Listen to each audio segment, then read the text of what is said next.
Şeyx, qardaşlar soruşur ki, bəzən başqa məzhəbdən olan insanlar onları iftara dəvət edir və onların da namaz vaxtlarında biraz fərq olur. Neynəsin? Onları gözləsin, yoxsa həqiqi öz vaxtı ilə getsin?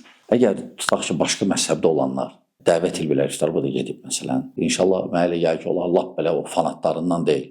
Çünki fanatların, bidət əhlinin məclislərinə getmək olmaz. Əgər məsələn sıravıdırsa, adidirsə, yəni radikal deyilsə, tanışdır, qohumdur və ya qonşudur və ya iş yoldaşıdır, ehtiyac var getməyə, get otur. Amma qaldı ki, fərq böyük olsa fərq. Məsələn 15 dəqiqə, 20 dəqiqə. Yüngül açqına gözlə, amma onlarla ye. Dahil olmasın. Açan kimi başda bozbaşdan yeməyə. Onlar da oturub iftarı gözləyir. Hələ olmasın. Yəni aç sadəcə sudan sakit heç bilinməyən həddə. Yəni hər halda hörmət saxlamaq lazımdır.